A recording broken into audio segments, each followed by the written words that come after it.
Hi, welcome to Nina in the Kitchen, where today I wanted to show you how to get a good sear on a scallop, and we'll do it with the brown butter sauce. It is so delicious.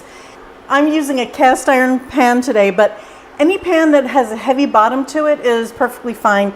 And what I've done is I've taken some oil. You can use a grapeseed oil or peanut oil, canola, anything that has no flavor that will put up with a high heat.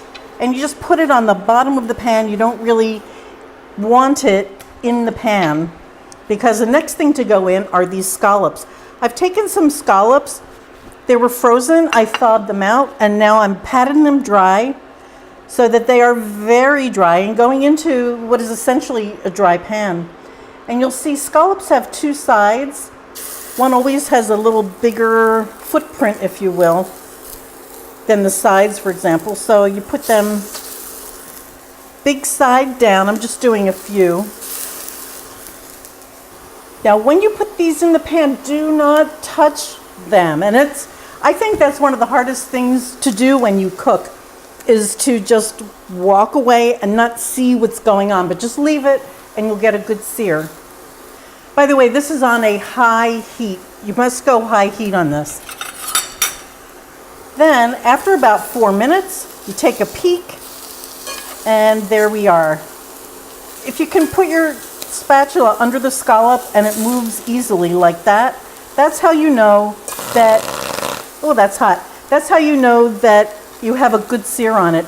If you put your spatula and you just nudge it a little bit and it doesn't want to budge, leave it alone. It's not ready to move. So when you put your seafood in the pan, and you see that a third of the way up is white, that's when you flip it. Now you have the brown on top, and you look, and a third of the way up again, that's when it's seared on the bottom. And then you'll see a stripe in the middle that's opaque. That's medium rare. You'll see that this is starting to turn white from the bottom up, and that's how you know that it's cooking. It's starting to cook right in here. So now this is a medium rare. That's going to be done by the time you put these on a plate and serve them. So now is when we're going to do, this is just unsalted butter. I'm going to put it in here. I want this butter to brown, and I want it to help cook these scallops and flavor them. And that butter is nice and nutty. I can smell it. This smells so good. And there you are. Oh, look at the sear now on the second side. If you want to, you could put some tarragon or thyme in the butter, maybe a few parsley stems.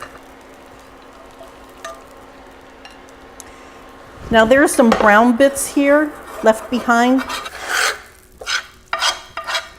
You want to scrape all these brown bits off that are at the bottom of the pan. That is a lot of flavor. That's a lot of flavor. You don't want to lose that. I'm going to put just a little sprinkle of lemon on mine. And I have some finishing salts.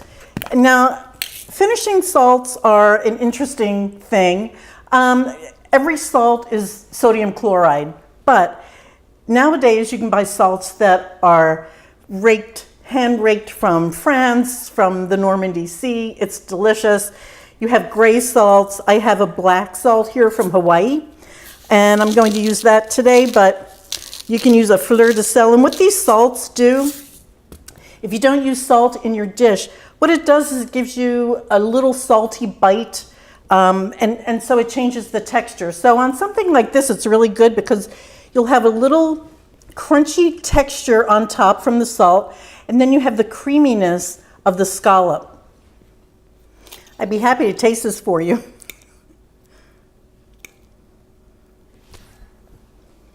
Really, really delicious. And so simple. This takes only minutes. What a great weeknight protein for a dinner. It's really delicious. And because it's scallops, I think it's kind of special. It's creamy, it's nutty, a little acid from the lemon. This is really delicious. And I love the salty crunch on top. I think I'd go with a heavier salt, maybe a gray salt or the fleur de sel. But regardless, this is really yummy. So before I eat it all in front of you, I want to thank you for watching, and please come back. I'll see you. Bye, guys.